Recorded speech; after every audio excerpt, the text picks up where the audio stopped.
Which of the following medications may be used in a child diagnosis with ADHD, attention deficit hyperactivity disorder? That is atomoxetine and methylphenidate. Methylphenidate and atomoxetine. Only methylphenidate and atomoxetine are approved for ADHD in children. ADHD treatment, attention deficit hyperactivity disorder, stimulant, strain, methylphenidate and amphetamine. Best efficacy, improve attention, reduce hyperactivity. Known stimulant എന്ന് പറയുന്നത് atomoxetine, SNRI. Selective non SNRI good when stimulant contraindicated. Guanfacine, clonidine, alpha-2 agonist helpful for tics. Clonazepam not used. Behavioral therapy and parent training, classroom modification,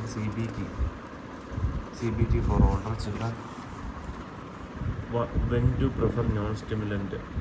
Tic disorder, anxiety, substance abuse risk, poor response to stimulant, ultra short memory എന്ന് പറയുന്നത് ADHD treatment എന്ന് പറയുന്നത് stimulant, methylphenidate, non stimulant, atomoxetine and behavioural therapy.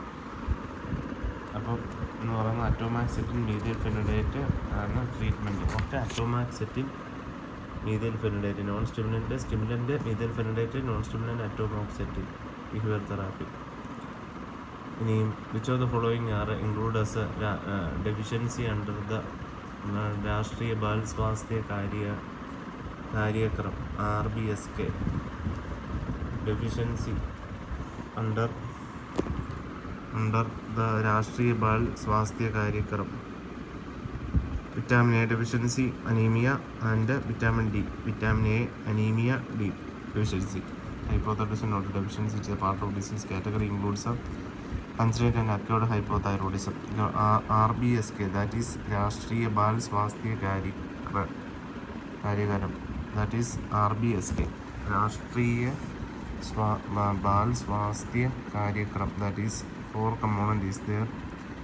Defect, neural tube defect, Down syndrome, or ഡീസിൻ്റെ അകത്ത് വരുന്ന neural tube defect, down syndrome, left lip, left palate, club foot, dysplasia, hip, congenital cataract deafness, congenital heart disease, retinopathy of prematurity. Deficiencies എന്ന് പറയുന്നത് anaemia, vitamin A deficiency, vitamin D deficiency, severe acute malnutrition and ഗോയിറ്റ്.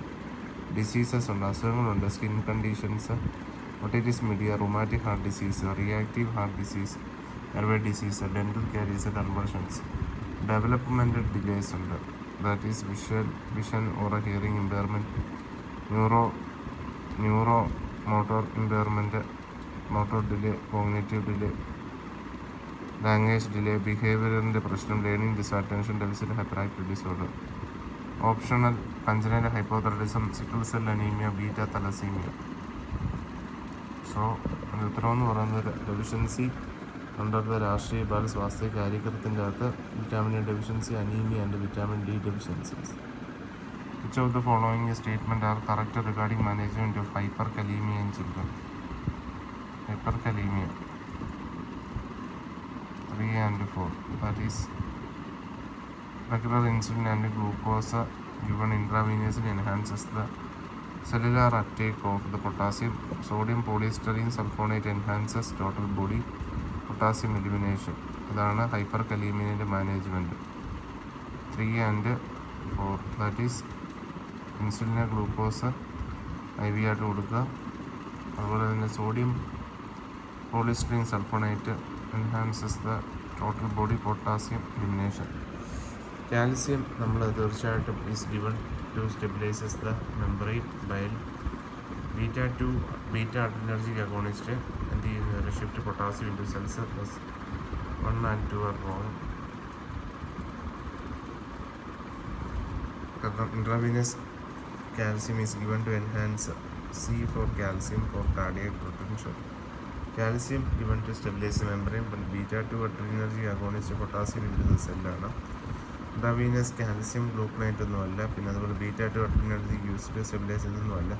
C for calcium, C for cardiac protection, അതുപോലെ തന്നെ shift potassium inside by IBS, ഇൻസുലിനെ beta two agonist sodium bicarbonate IBS, definite removal of potassium from the body, എക്സലേറ്റ്, diuretic dialysis, immediate എന്ന് പറയുന്നത് cardiac membrane സ്റ്റെബിലൈസേഷനാണ്. Potassium lower ചെയ്യരുത്, only protect the heart.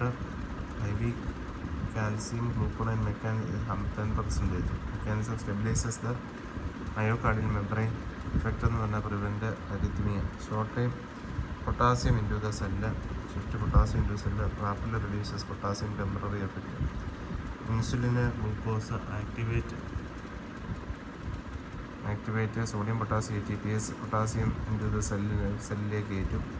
beta-2 agonist, salbutamol nebulization, IV beta-2 stimulation, potassium into the cell, sodium bicarbonate resources treat ചെയ്യും, prevents potassium into the cell. So മാനേജിൻ്റെ ഹൈപ്പർകലീമിയ എന്ന് പറയുന്നത് regular insulin and glucose കൊടുക്കാം. അതുപോലെ തന്നെ sodium പോളിസ്ട്രീൻ sulphonate അല്ലേ.